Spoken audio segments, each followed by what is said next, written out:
No matter if points are gained or points are lost, there will be much to discuss. For analysis regarding tonight's Winnipeg Jets game, here are Dave Manouk, Ezra Ginsburg, and your host, Drew Mandel.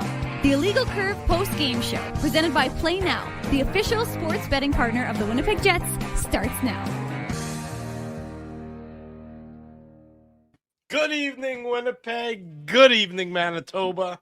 For all those joining us live on our YouTube channel and all of our social media platforms, we say good evening, universe, and welcome to the Illegal Curve post-game show. Along with Dave Manouk, I almost mispronounced your last name. Apparently, I'm unfamiliar with your last name, but I'm going to say Dave Manouk. It's pronounced Manouk. Yeah, it can be Manouk. I mean, and happy time Ginsburg. We welcome you to the Illegal Curve post-game show. The Jets blew another lead, folks. It's basically what we're used to at this point in time. So let's just redo the last post-game show, and then the post-game show before that, and the post-game show before that, and then the post-game show before that. And I think you'll have an idea as to how the Winnipeg Jets have been going as a result. Guys, just a quick question for you. Hockey, it's a new sport. It's not one I'm totally familiar with. Just sort of beginning to grasp the nuances of the game.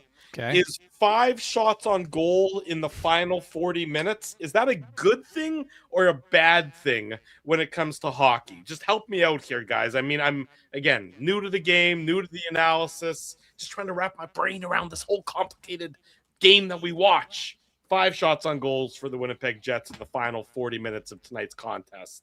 And they lose. So let's start there.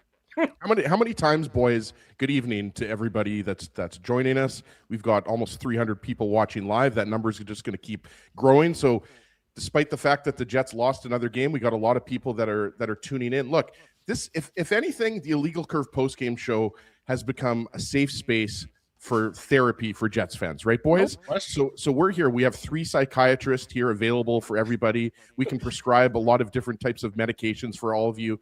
No, we can't. The prescriptions, you no, obviously I'm joking. The only prescription that we want to give out is a win. And I kept saying to myself, right, when the third period started, I was kind of, the old Al Davis, former Oakland Raiders owner. I was just thinking, just win, baby, for the Jets, right? Like that, right, Dave? That's all I kept thinking was, You've got the lead, find a way to hang on and end this losing streak. Yeah. Because this losing streak, guys, is kind of taken on a life of its own, if you think about it, right? Like, it's pretty absurd if you think about how many 1-goal losses the Jets have and how many times they've squandered a 2-goal lead, right, guys? So, I mean, you mentioned the lack of shots, Drew, specifically in the third period. It's kind of hard to believe that the Jets went that long without a shot on net. What was it, over 20 minutes of game time? They only had 3 shots on goal in the second period. Just we all forgot about that because they still had the lead. Well, and by the way, 3 was a significant advantage to what they had in the third period for most of it. Right, of course, they had 0 shots on goal for the vast majority of the third period. As you're trying to maintain a lead, then you're trying to carry, then you're trying to play even, then you're trying to trail in the game. I mean, I'm not going to say that there is problems right now, but the Jets losing streak or winless streak right now with 11 straight, boys, is so bad. It's broken the fire above my head. That's how bad things have gotten. So no fireplace for the chat tonight, but it is, it's crazy to have watched this team play the way they did in the first period versus the way they did in the second and third, and think to yourself, like, what happened? You guys. And to me, Dave, that's mental. Right? Like what other explanation is there? Well, McDavid's also an explanation. No. But I mean, to be that bad in the last 2 periods, because the first period, the Jets were at times dominant, right? And I thought actually, like, they only had 3 shots on net, obviously, in the second period. But I thought as the second period progressed, they started to get a little bit better, right? But the third period, they just had no sustained offense whatsoever. Yeah, and it was maybe it was to be foretold that they were going to have an 11-game winless streak, Drew, because they did score that first goal at 11-11. And I thought, well, either that means it's going to end the streak, or it's a sign that the streak will continue and get to 11. But it was, I mean, it's a tough one because the building was good. There was a lot of energy. Obviously, Zhilkin making his NHL debut. And I thought he looked good, Dave. He was good. Like, right, he had that spin around chance that didn't count as a shot on net. It went off the side of the net, right? Yeah.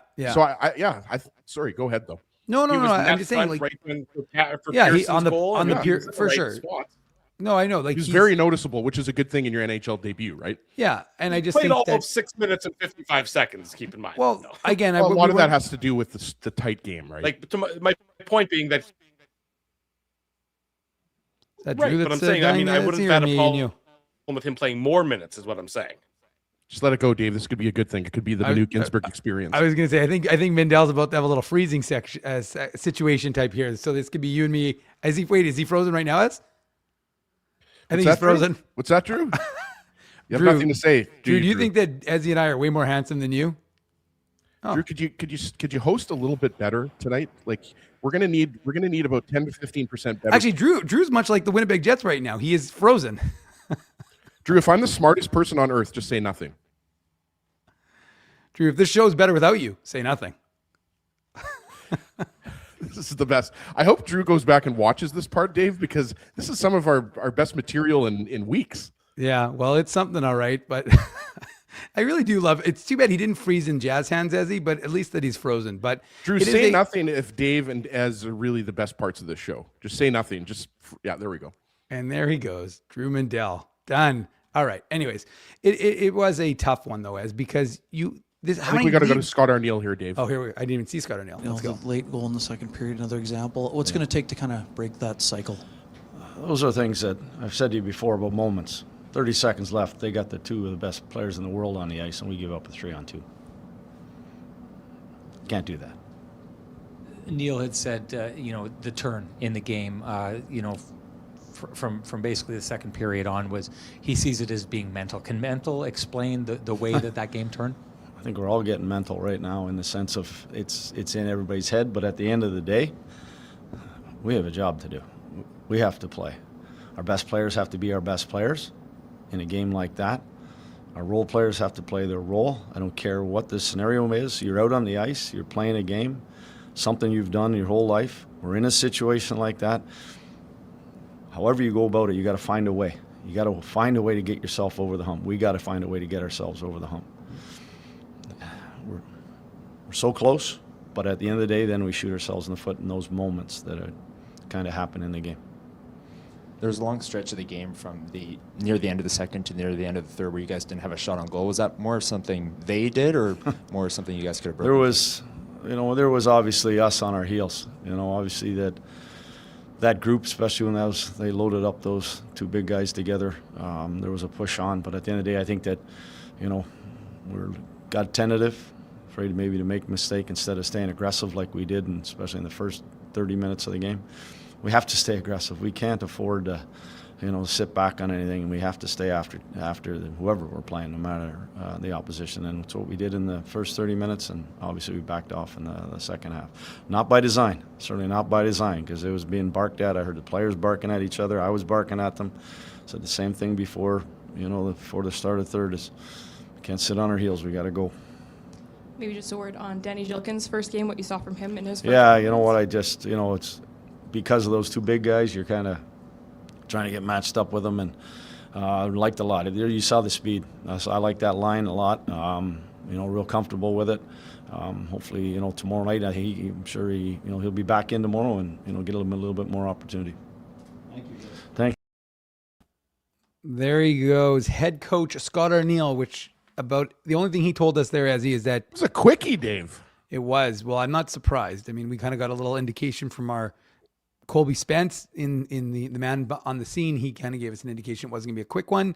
But yeah, I mean, it's just one of those situations where, what I was going to say is that you've got Danny Jilkin. We know he's going to make his second game, and it's kind of nice for him, at least that he's back in, as C-Mac is saying, because his dad was not able to make it in time from Russia. He's still scheduled to land in about 45 minutes. So his parents weren't in the building to see his NHL debut, but at least his dad will get to see his son get to play an NHL game tomorrow night when the Jets take on the LA Kings. But of course, there's a lot to talk about. I mean, there is a lot of I guess I should ask you first, having listened to Scott Arneal's comments, we're going to throw this question to the chat as well. I mean, does he seem like a coach right now that has any answers as to what's going on with his hockey club? I don't know, Dave. Like, I don't know if anybody has any answers, right? Like, we've watched all these games.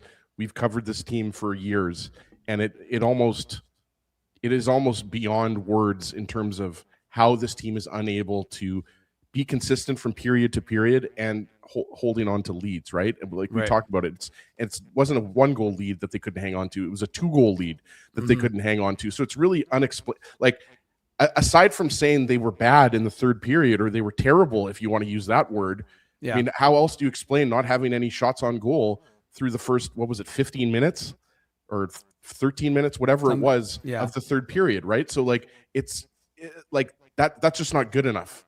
That's simply not good enough. They're, and Scott Arneal mentioned this, like, obviously they didn't go back into prevent defense mode. It's not like they purposely, it wasn't by design, as Scott Arneal said, that they weren't generating any offense in the third period. But I mean, they're just not a good team right now. Like they just, bad teams find ways to lose. We've talked about that so many times. Good teams find ways to win. Bad teams find a way to lose. And you look at that third goal, talking about the Zach Hyman goal. Yeah. Shout out to fellow member of the tribe, Zach Hyman, with a beautiful, beautiful shot. Mm-hmm. But I mean, that's a routine Dylan DeMello to Jonathan Taves breakout there. Right. And it hops over Taves' stick, goes to Darnell Nurse. Obviously, we'll break down that goal, I think, in the Play Now game recap, Dave, because we've been kind of switching it up a little bit with the game recaps with all these losses. We've kind of turned these more into therapy sessions as opposed to breaking down every single goal. But sure, I mean, that's a perfect example right there. Like, that's just a mistake that you can't make, and it's self-inflicted.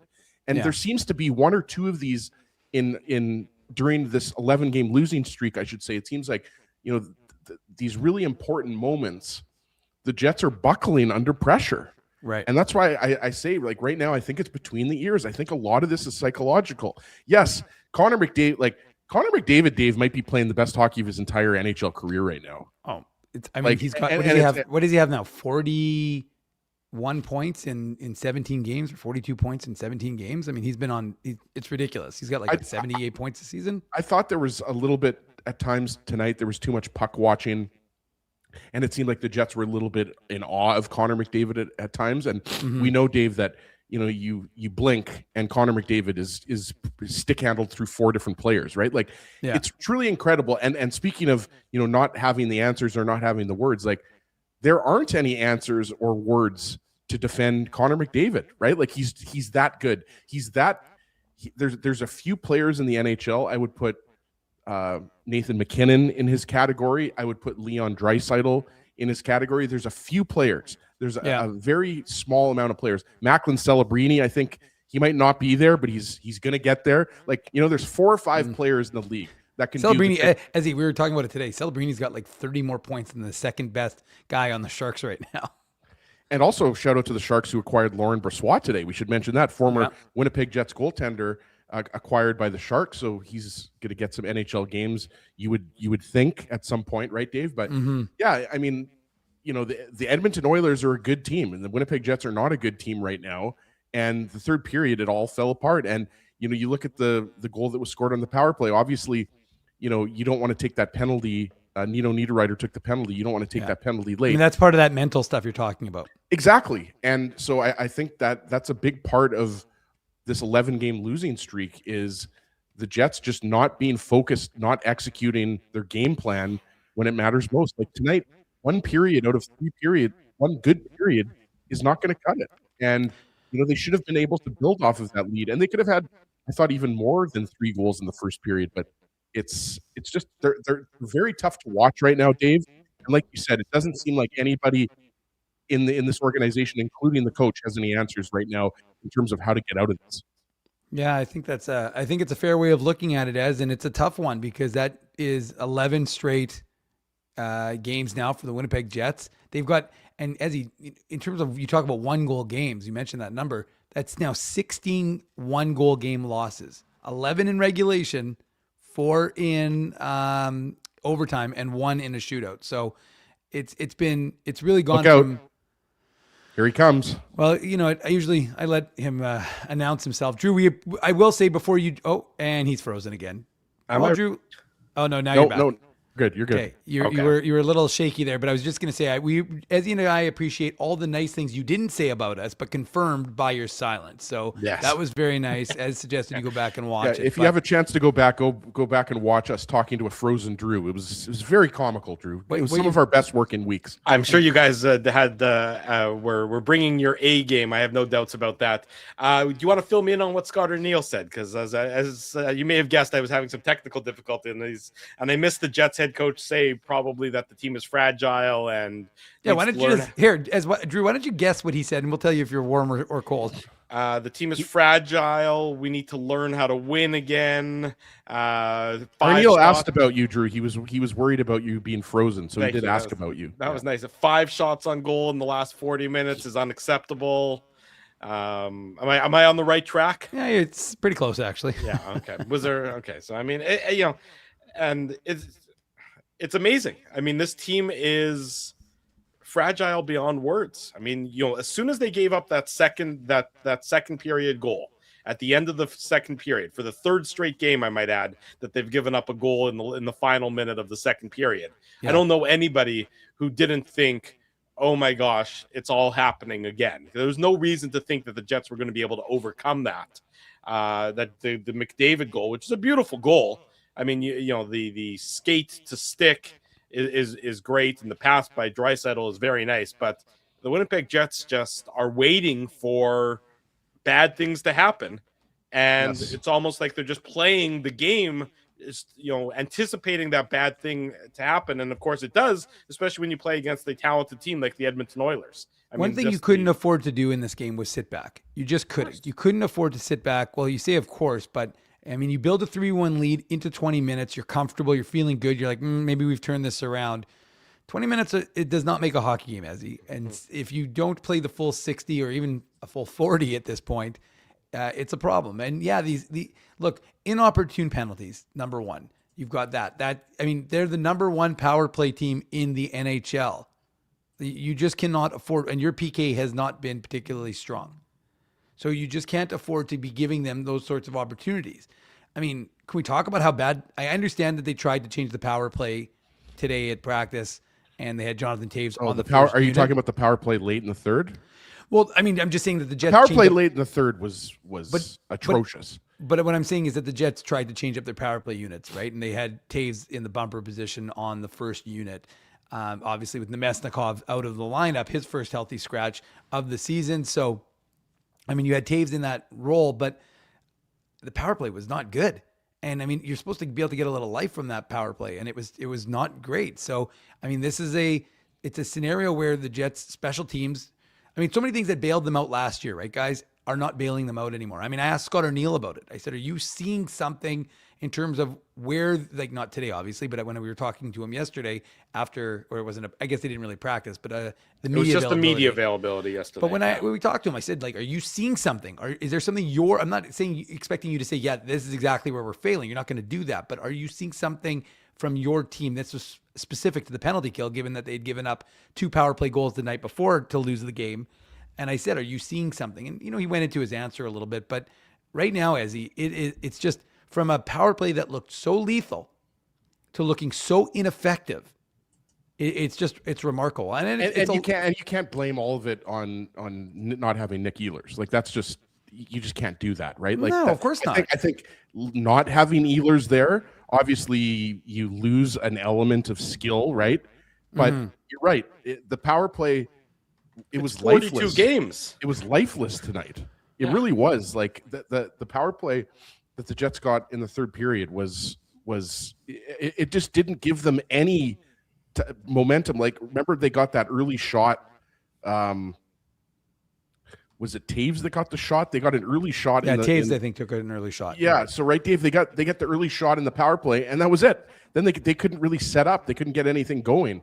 So it's just, like Drew said, they're waiting for bad things to happen. I think that's a very good, I don't know if that's a title. That would be the title of my autobiography, but I think that's a good way to sum up the Jets right now. You know what I mean? Like, I think that it's puzzling how, and maybe it's not puzzling. Maybe that's just who the Jets are this year, right? Maybe that's just the Jets are just inconsistent. That's just as simple as that, right? I guess we can end the post-game show here, boys. But it's baffling. It's mind-boggling.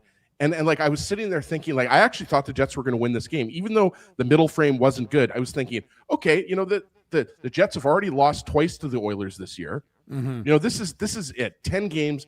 We're at 11 games now that they're winless. Like it just, like I said, this losing streak is taking it on a life of its own. It's really hard to believe that the Jets haven't been able, like they don't get a point in this game, right? Like the fact that they don't get a point in this game. But I would argue the Oilers deserve to win. Don't get me wrong.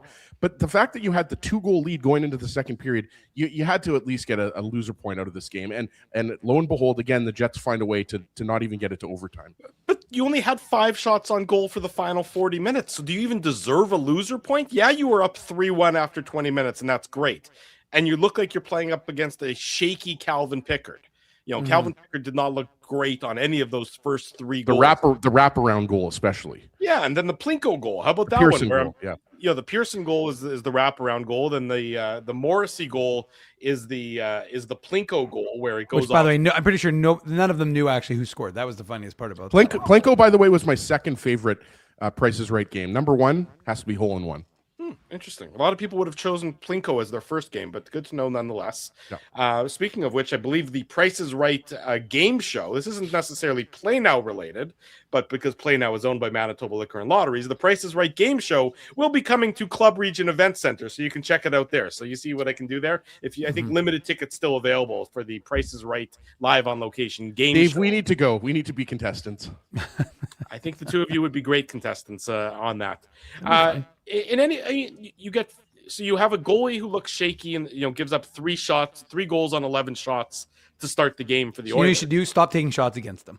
Well, that's apparently the strategy.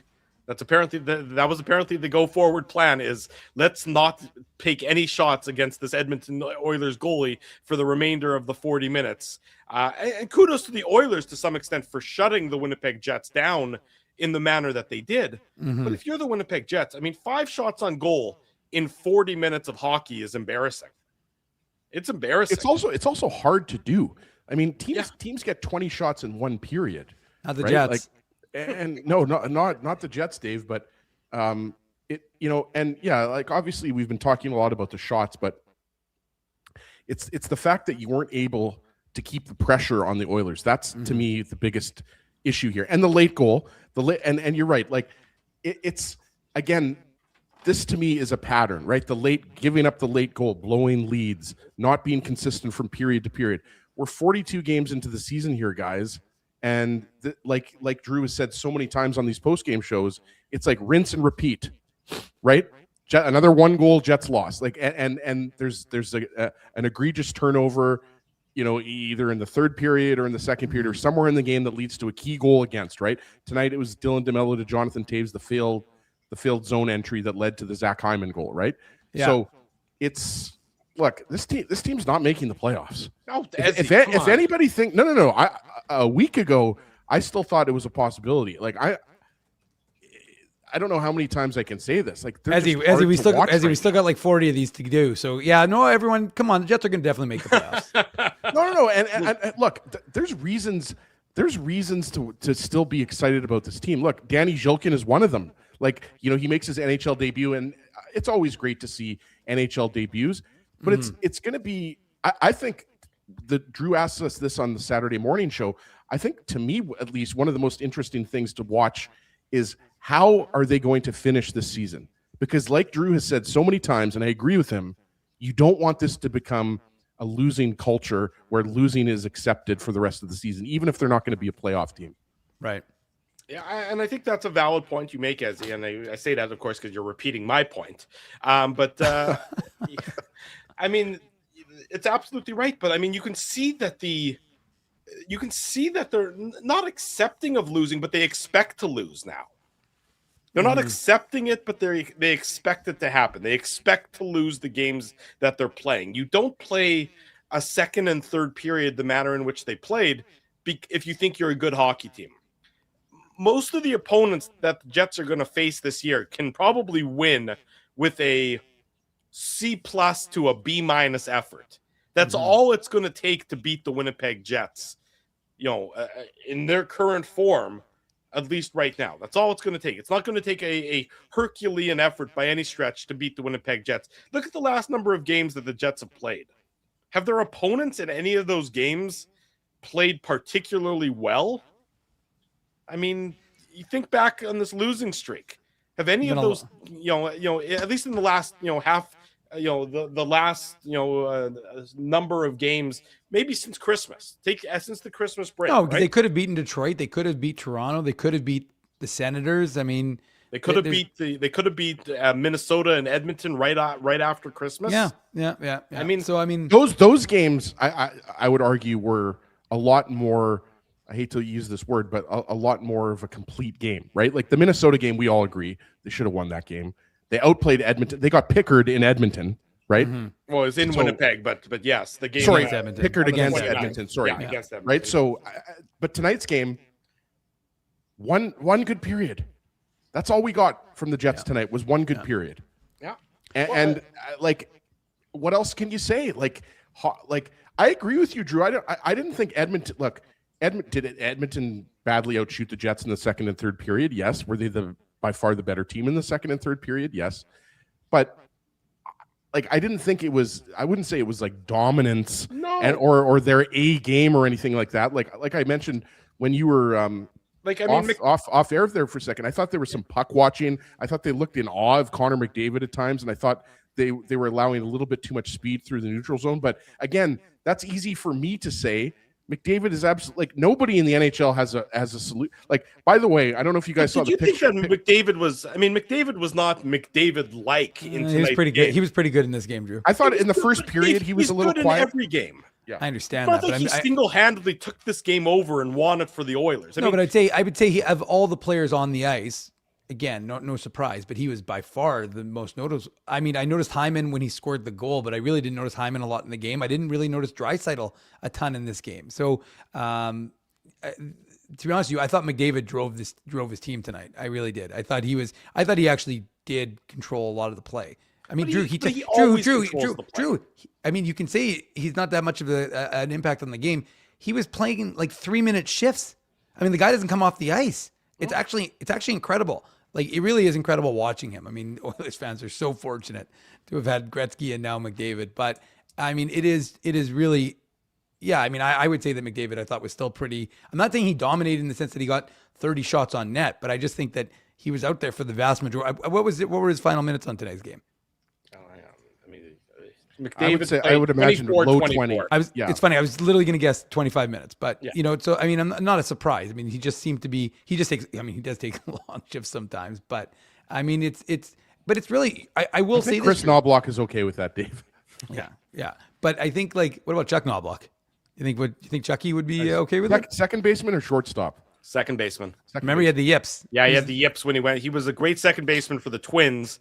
Then he went to the Yankees, and then late in his career, he got the yips, and he couldn't make the throw from second. It's actually sad to watch any player get the yips in any sport, like a professional, when it's that their entire problem is just a mental one. Well, that's what happens when you go to the Yankees. I liked him when he was on the Twins, but the Yankees not so much. Anyways, Drew, you had the yips earlier when you were freezing.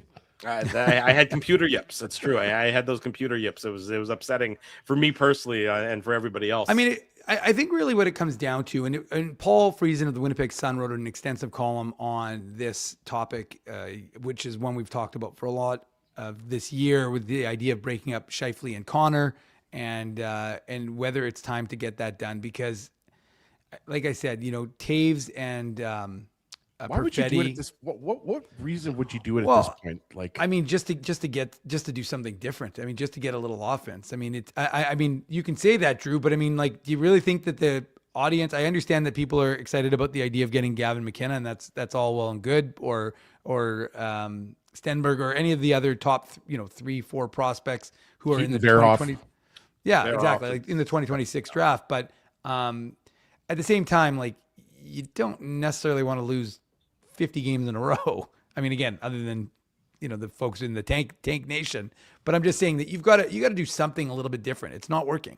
And it's not working because again, like I saw some people asking if we're going to talk about, Kyle Connor's lazy defense, because I mean, that's the kind of stuff that you're not going to be playing games in the Olympics if you're on the Hyman goal. Is that the goal we're talking about? Yeah, I'm just saying, like, there were a couple of instances, I think in the, wasn't on the McDavid goal as well, as was he not on the ice for the McDavid goal? I think he was. Yeah. So I mean, like, it's a problem. I mean, it's a problem, and it's a function of, like, anyway. So all I was saying is, if you want, you should read the article. Paul wrote it. I linked it in the papers today.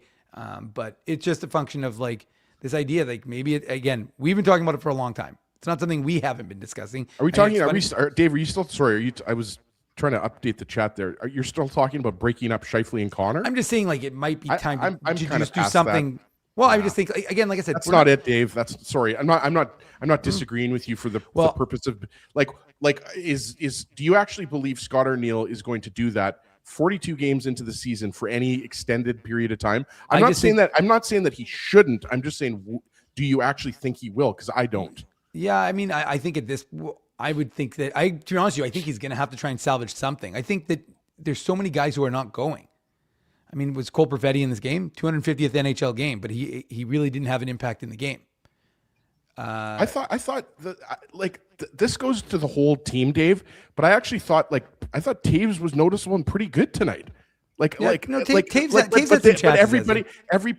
kind of tapered off, right? Like, it was like the Jets, they shot out of a cannon in the first period with 3 goals. Yeah. And then where did that all go? Where did the pressure go? Where did the forecheck go? Where did the shots go? Like, that's the thing. Like, there's just so many questions about this Jets team and not answers. No answers, right? Like, well, just one thing I was going to say, Dave, is like and maybe I'm just not, maybe it's been a long day and I'm just out of fresh ideas, but like, I don't know how you can have that good of a first period and then have that poor of a second and third period without you just being a very fragile, vulnerable, mentally weak team right now.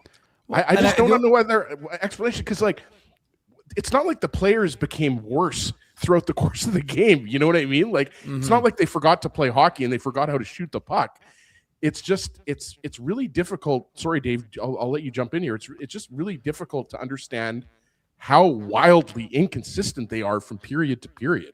I just think, Drew, I'll finish that and then you go in. The only thing I was going to add is, that's where the coaching element of it comes into it. Like, Scott Arneal has to realize, like, my team isn't going. I got to start pushing some other buttons, because, you can't, as you said, you got a 3-1 lead. Your team desperately needs some sort of good story, something to be able to, like, change the narrative even slightly, even for one day, to say, okay, we're going to, we got a back-to-back, right? We got the LA Kings tomorrow night. So we need something that's going to maybe just help change that narrative. And again, like I said, even when it was still 3-1, because of course the Oilers didn't score that goal to the end of the second, but it was tilted, right? I mean, you had the Oilers taking tenor of the game changed against the Winnipeg Jets in the second period. Yeah, and I mean, it's maybe what it needed, boys, was that Logan Stanley needed to finish the punch on Trent Frederick. Maybe he needed to really get revenge for David Gustafsson from a few years back and say, all right, I'm just going to finish this punch rather than hold it back. I'm kidding, of course. The Jets just don't have any, there's no second gear for them to give. They played that good first period. Yeah. The Oilers, again, when you're playing against the Jets now, if you're the opponent, you realize you only have to play 40 minutes, maybe 20. You only have to play a small portion of the game to beat. And honestly, Drew, like, I'm listening to you, and like, there's part of me that wants to think you're being sarcastic, but I agree with you 100%. I'm not being sarcastic. It was very much almost how the Jets treated a lot of their opponents last year, where the Jets could play 20 minutes or 40 minutes of the game, and then they would be able to shut it down and take a victory. Playing against the Jets now, that, if you stick with what you do well, the Jets are eventually going to self-destruct. I mean, that's just what you see. I mean, Edmonton got better in the second and the third periods, and the Jets have no other give to give. They have no other pushback that they can give. Once the Oilers started to tilt that ice surface, the Jets had no remedy to flip it back the other way. Yeah, that's what I was saying. It speaks to the fragility. I mean, look, I understand the perspective of splitting up Connor and Scheifele and everything else. I wouldn't do it for the simple fact that you might lose those guys. Those guys are still two of your best players. They're still two of your most engaged players. They're still two of your most talented players. They're still two of the players that are driving the bus for you offensively. You know, defensive woes, defensive lapses notwithstanding, and those are problematic. Yeah. The second you break those two guys up for any significant period of time, I wonder if they check out mentally. By the way, Connor Hellebuyck, in my mind, has somewhat checked out mentally. You know, when the Jets need a big save from Connor Hellebuyck, something that they routinely used to get to maintain a lead or to maintain a tie game or anything along those lines, they're not getting that big save from Connor Hellebuyck any longer. To me, Connor Hellebuyck looks like a guy who is probably mentally exhausted, having played the number of games in a row that he's played. 12 of 13, right? Yeah. 12 of 13. Yeah. over And obviously, guys, Combrie's going to start tomorrow, right? I think we all agree. Yeah, you have to. I don't think anybody's going to. That's not a big mystery, right, Dave? Like that Eric Combrie's going to get the start tomorrow. But Although the only thing we know, Ezzy, the only thing we do know is that Danny Zhilkin will play tomorrow. We don't know anything else. But and that's great. Look. What have we been saying for weeks now, guys? Call some guys up from the Moose.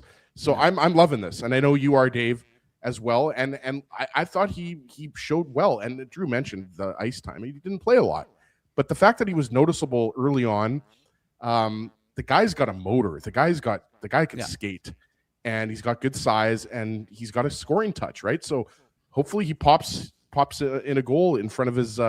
Is it just his dad coming, or is it both of his parents? No, his mom's still in Russia. So okay, yeah. So hopefully he scores a goal in front of dad tomorrow. So look, I'm all for finding positive stories, guys, in this losing streak. And Danny Zhilkin's NHL debut is definitely a positive. But to Drew's point earlier about the fragility and everything like that, and we had the comment up from KFC's Filthy Flow, like, yeah, the PP was being booed. And when was the last time we've seen that, guys, at Canada Life Center, the power play being booed? That power play looked defeated in my mind. If I had to choose one word to describe the Winnipeg Jets power play, especially the third period one, I mean, you're talking about a third period power play. There were only two power plays, right? Exactly. So it's a third, because they probably should have scored on. They had that first power play for the Jets, which came with the Nugent Hopkins penalty for slashing in the first period. The Jets had a very good looking power play there. Remember, Darnell Nurse blocks that shot. Yeah. It was absolute rocket that he blocked up at the inside of his leg. The Jets controlled the power play well, but it's a third period power play. There's 5.5 minutes to go in the game. You've now given up a lead. That power play was defeated, is what that power play was. From the start, they didn't have a chance, a snowball's chance in hell of scoring because of how it wasn't even just that it was casual. Casual implies that there's an arrogance to it, that there's a I think it's an energy thing, Drew. I don't think it's. I mean, I think I do. I honestly, I feel like the end of games have been like again. There's been lots of periods of the games that have been atrocious for the Winnipeg Jets. Sure. I feel like they've had nothing. Like 6-on-5, 5-on-4. Like it to me, whenever I've watched these, and I mean, I'm happy to hear what the chat has to say about it, but I just have seen like complete lack of energy from this team when it comes to. Or you want to say pushback, whatever you want to say, when they have to control the puck. I mean, think about it. They have the power play. McDavid's doing dipsy doodles and just ragging the puck.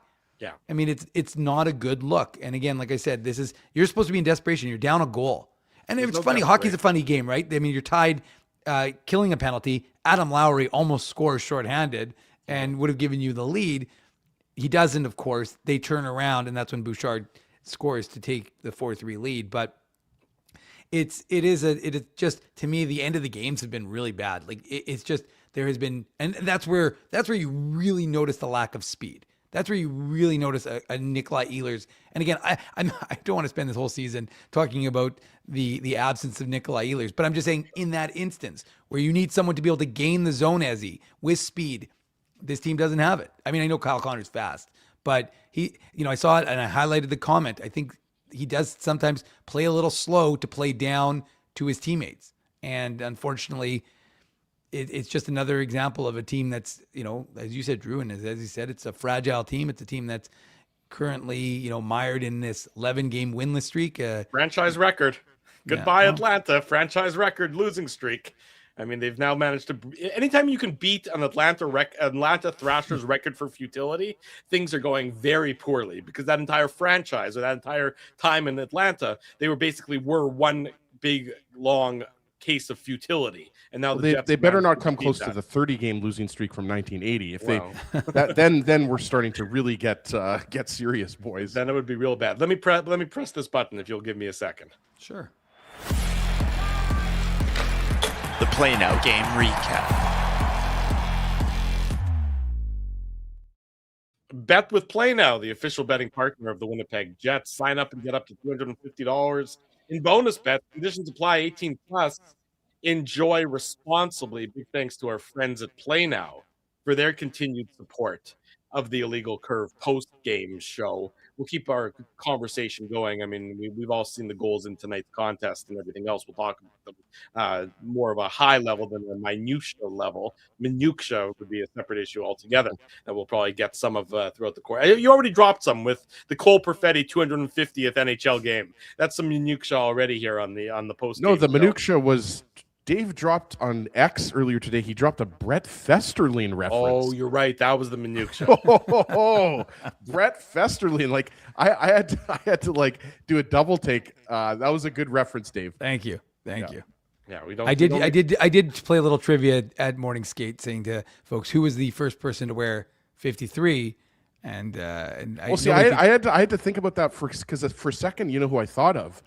Marco Dano, but I think he was 56, right? 56, yeah. which coincidentally was the number Jilkin wore last year. What was Mark Flood? Was Mark Flood 57? He was that does. I don't remember Mark Flood. I Mark remember Mark Flood, the Flood person. I don't remember the number. Mark Flood once sent to be in the press box. Nice kicks. That's what I remember about Mark Flood. No, he was 36, Drew, I think. I remember the first ever Winnipeg Jets regular season, like Winnipeg Jets 2.0. I remember just seeing him running around, warming up. He sent you nice kicks, Dave? Yeah, once upon a time, which I was shocked about. Shoes. Which shoes were you wearing? A pair of tan shoes. I don't know. Nothing. I'm sure I didn't buy them. Dave was wearing his Reebok pumps.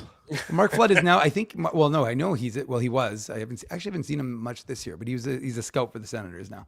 Oh, okay. Well, there you go. I bet you Mark Flood didn't expect that he'd be a topic of conversation tonight on the Illegal Curve post-game show. We welcome all of you here. If you haven't already done so, smash the like button, subscribe to the channel, and we'll do this all again tomorrow night after the Jets and the Los Angeles Kings, and then we'll do it again on Saturday morning for the Illegal Curve hockey show.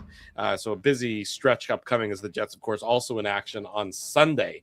It's a 1 o'clock start on Sunday, which makes for about a 3:30 or so post-game show on Sunday afternoon as the Jets welcome the Devils to town. The Devils. The Devils. We're the Devils. There you go. Good putty impersonation by everybody. Look, I mean, I think that they're an organization that is out of answers.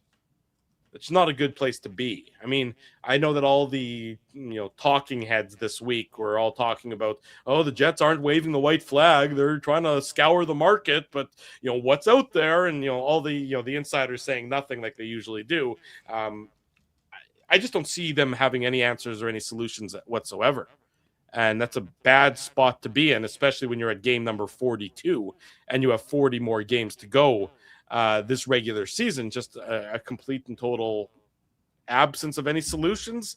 You look top to bottom tonight, and there's just it's 5 shots on goal. I can't get over that.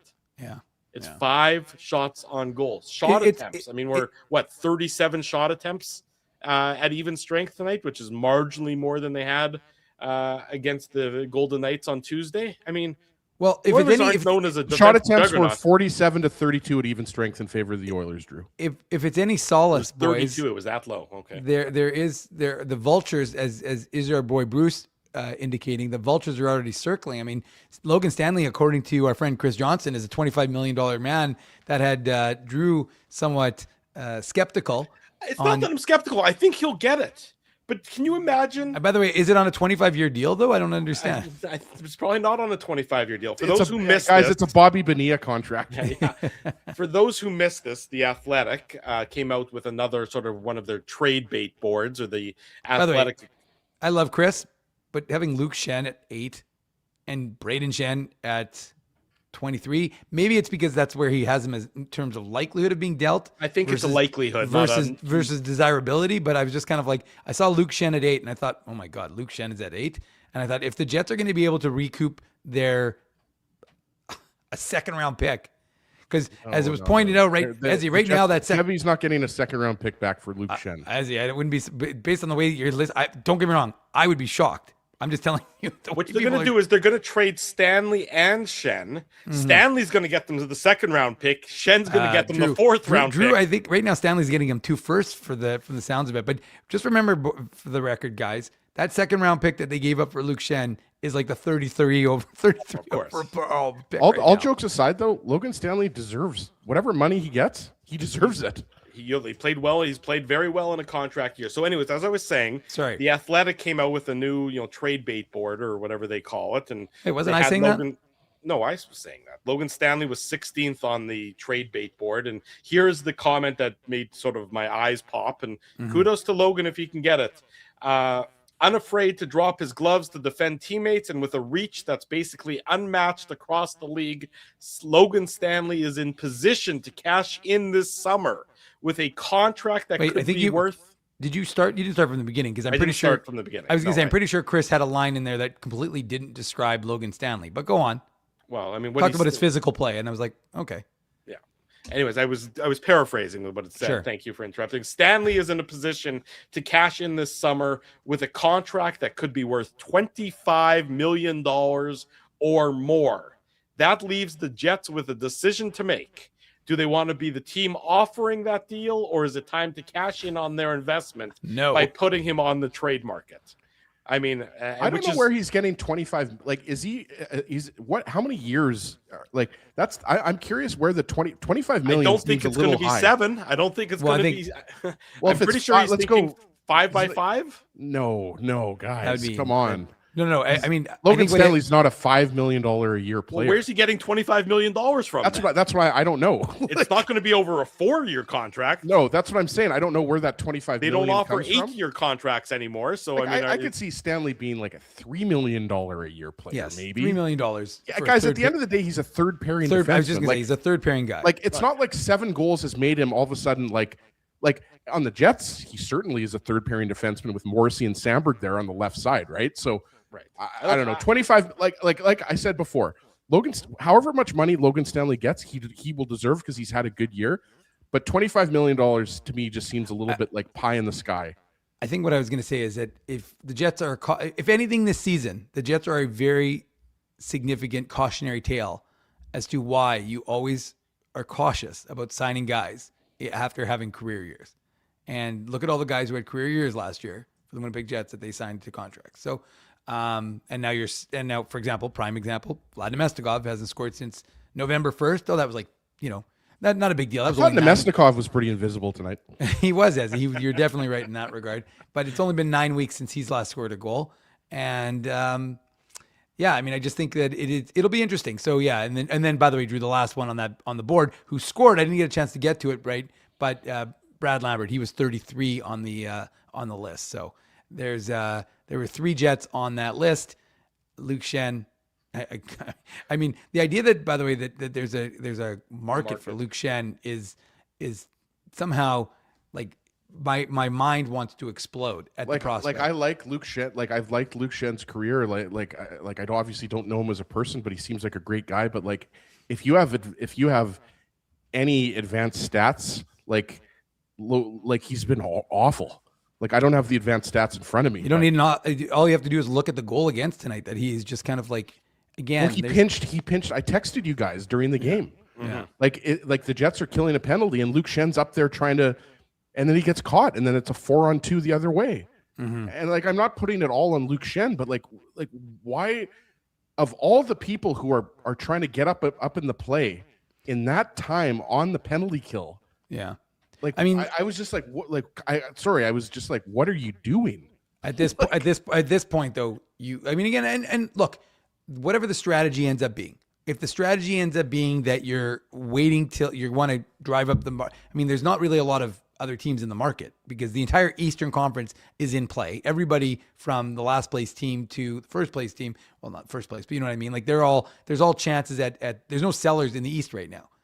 And in the West, the only sellers really are, the Winnipeg Jets. So you could have exclusivity in that regard and maybe try and, quote, corner the market in that way. Or you can hold on to it for another few weeks or month or so and then try and get things going. But and then ultimately what you end up seeing, hopefully, is Elias Salamonson coming here up to the Winnipeg Jets and getting big time, because there's no point in having Hold on, Dave, did you just call Elias Salamonson Ilya? Yeah, because no, I didn't say Ilya. I said Elias, because if you were listening to me the last show, I said, you weren't on the last show.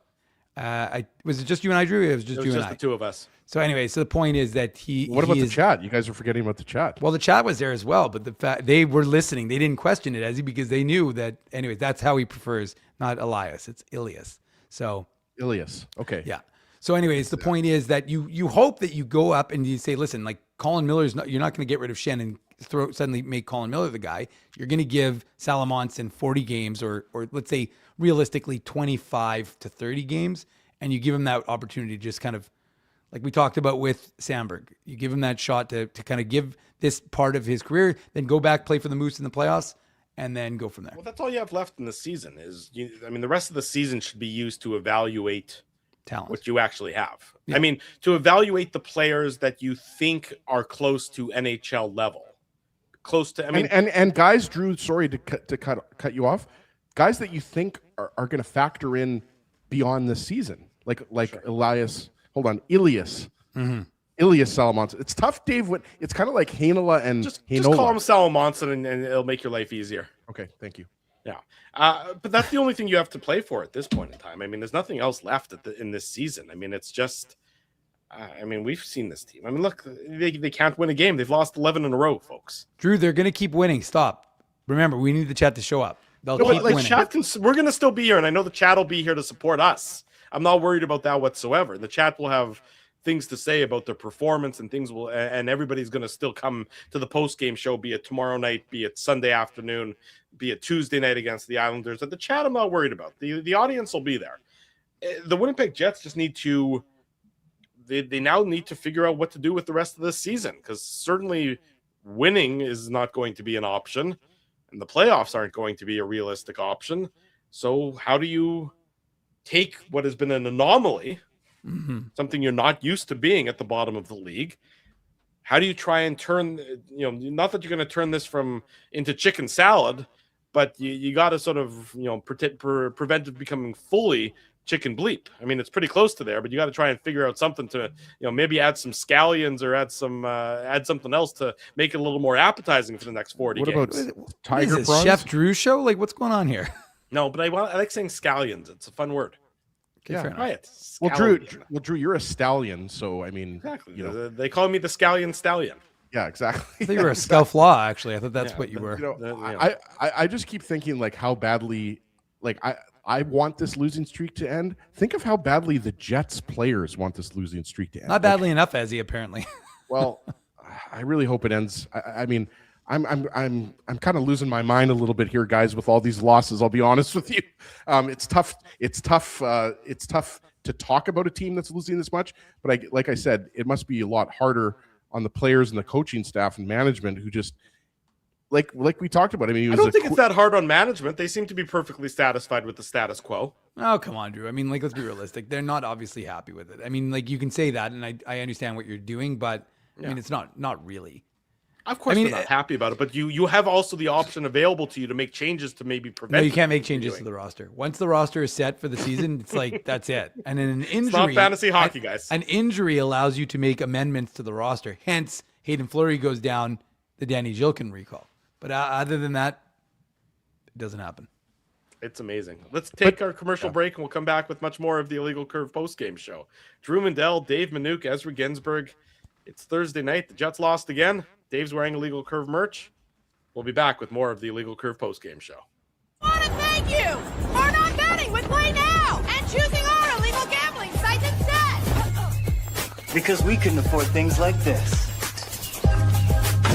without your money. so much of your money. Now, you might have questions like, Do our profits benefit your community? no. Or bet with Play Now, Manitoba's local legal and secure gambling site. Dining, entertainment, parking, and convenience, all in one spot.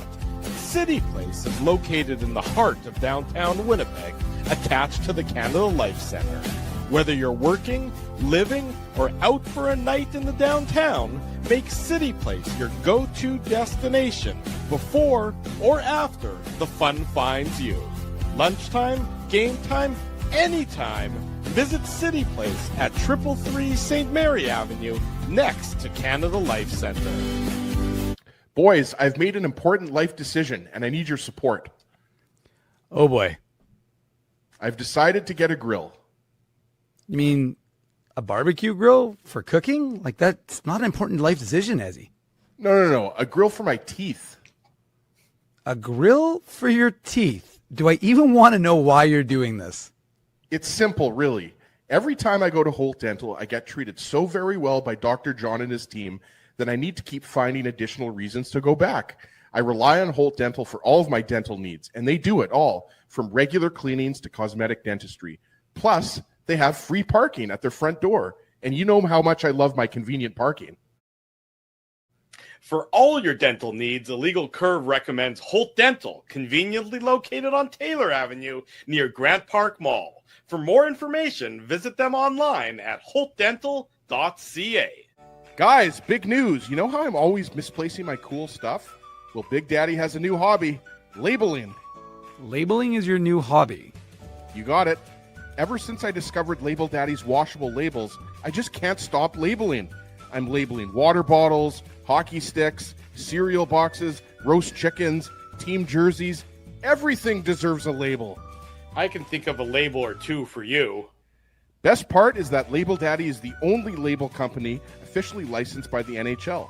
So my labels are personalized and can have the Jets logo on them. Just search NHL on the Label Daddy website. For almost 2 decades, Label Daddy has been helping people to not lose their stuff. It's the most affordable insurance policy around. For customized, washable, peel and stick labels with no ironing or sewing required, visit labeldaddy.com and search NHL for the label pack belonging to your favorite team. For over 40 years, Rumors Restaurant and Comedy Club has been Winnipeg's home for stand-up comedy. Renowned in the comedy world as a must-play venue, Rumors has recently been named Canada's top comedy club and a top 5 comedy club in North America. From birthday parties to date nights to fundraisers, wedding socials, and everything in between, Rumors is your destination for the best live entertainment Winnipeg has to offer. For information on upcoming shows, Rumors' incredible promotions, and to purchase show tickets, visit rumorscomedyclub.com. At Boston Pizza, a fast lunch doesn't have to mean fast food. Now you can get a $15 lunch served in just 20 minutes, including your choice of a main, side, and drink. That's right, lunch for $15 at your local Boston Pizza.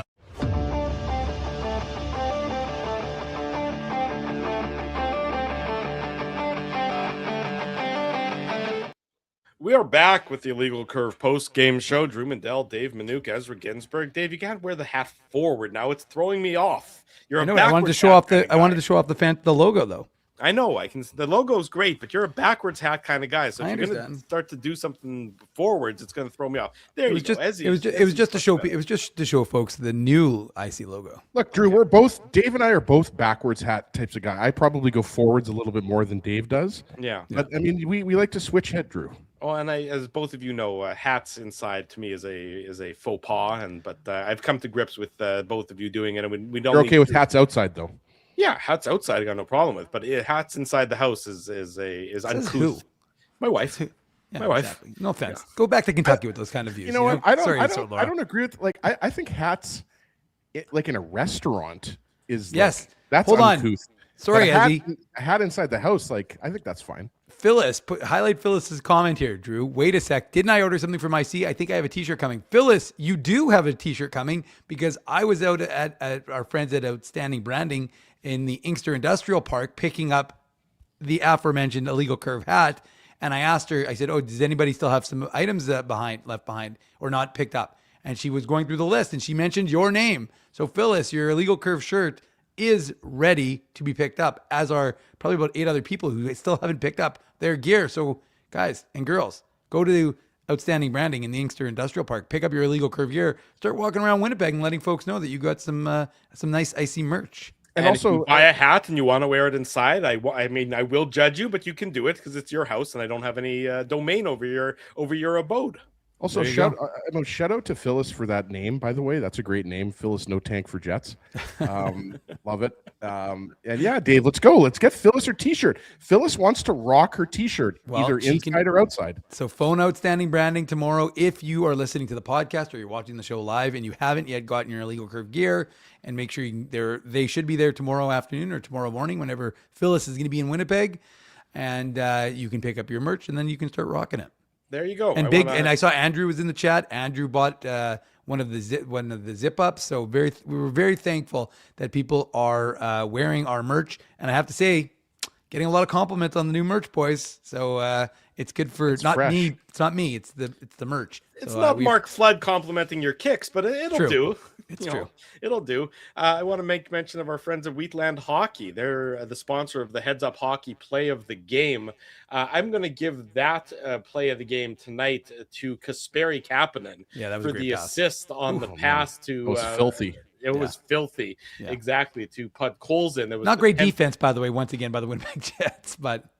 Yeah, I don't know, Dave. That was a pretty ridiculous. I don't know what defense you're really objecting to. Well, I'm just saying that there was because there were a lot of people watching. I think that an incredible play. I mean, nobody's expecting him to go backdoor the manner in which. Hence the reason why they scored, Drew. Well, but I mean, and Iafalo's not in bad position there. He's right next to the silly Pud Colson, and he gets enough on it to get it past Hellebuyck. That's a hell of a play by Kasperi Kapanen, I would say. It was great pass. Yeah. There you go. Thank you. Just trying to crawl up and criticize the awarding of that as the Heads Up Hockey Play of the Game. Big thanks to our friends at Wheatland Hockey, building skills, character, and excellence on and off the ice. Check them out online, wheatlandhockey.ca. We'll do another one of those tomorrow on the post-game show when the Jets and the Kings meet against each other again in downtown Winnipeg. I mean, it's hard to foresee a victory coming tomorrow. I mean, it's hard to foresee many victories coming for this Winnipeg Jets team. I think they're going to win tomorrow. Okay, well, I mean, you've said that before, and sometimes you've been right, and more often I've said that at least 5 times during this 11-game losing streak. It's true. I mean, you have, but you're keeping the faith, and there's something to be said for that. But I mean, the struggles for this Winnipeg Jets team. I think you got to keep the faith, Drew. I think that's the only thing that's going to get us through these next 40 games. It's going to be a long 40. You know what's going to keep us sane, boys?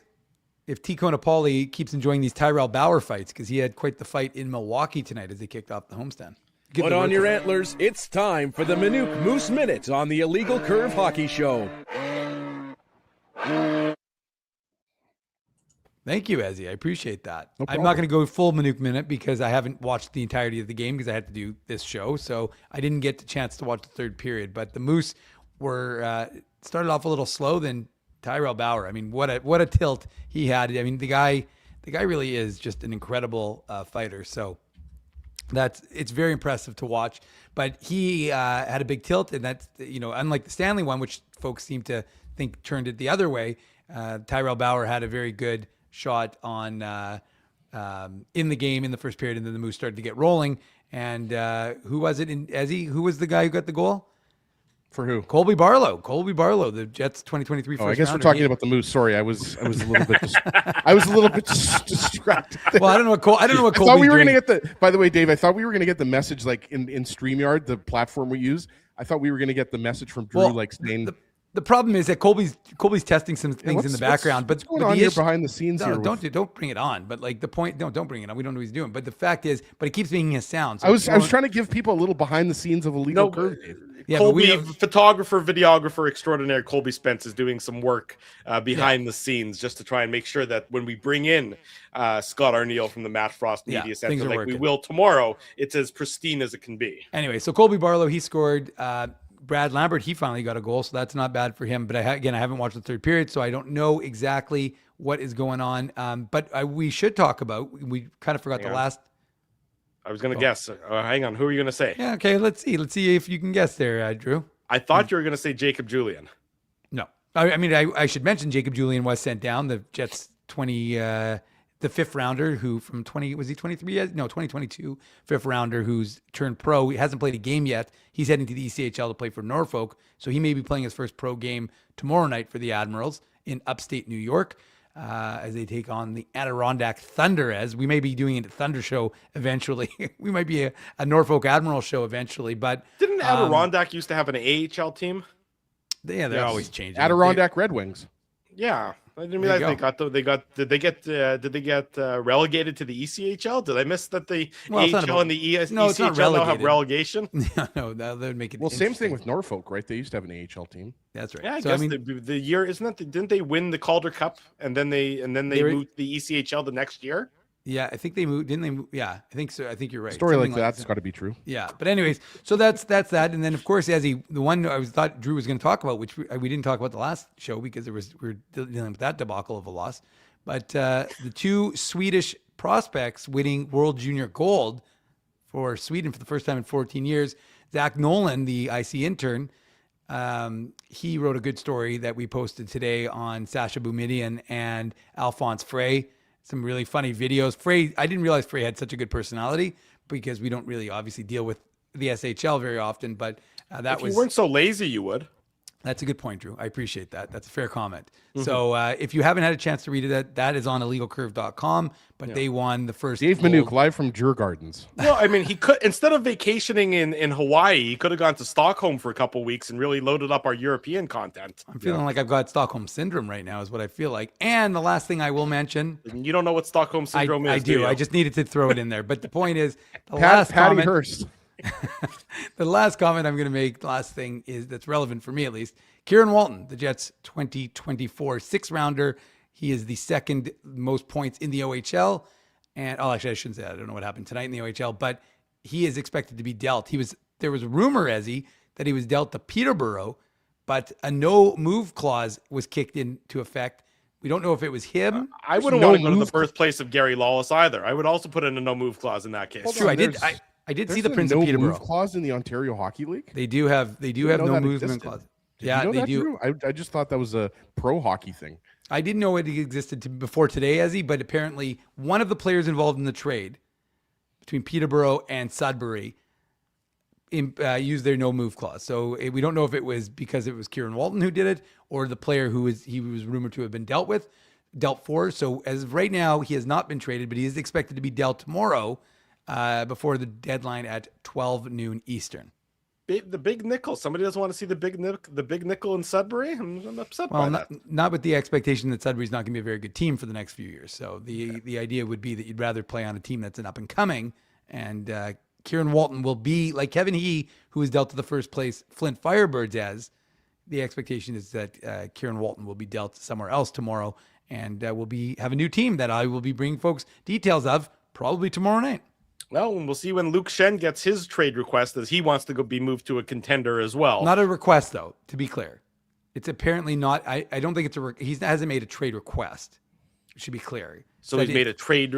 No, it's that he's not. That he'd like to be traded to a preference. No, I just think it's preference to be traded. I think we have to be clear. I don't think it's a trade request. I think it's that if there was an opportunity to be moved, he would not be adverse. Yeah, he could be moved to the AHL anytime now.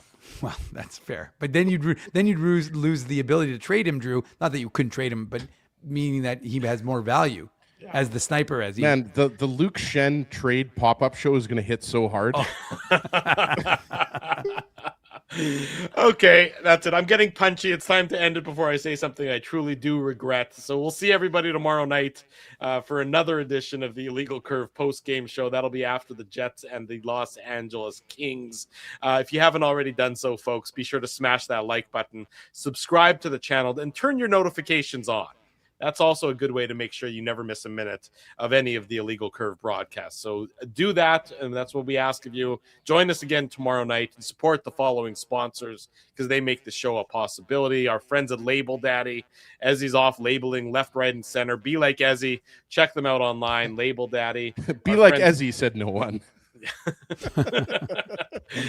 Boston Pizza, Wheatland Hockey, City Place, Holt Dental. I was texting with Dr. John from Holt Dental earlier today. Going to go check him out. Our friends at Play Now, of course, are the title sponsor, and Rumors Restaurant and Comedy Club. If you're looking for something to do this weekend, Jeff McHenry is at Rumors tomorrow night and Saturday night. You know him from Letterkenny.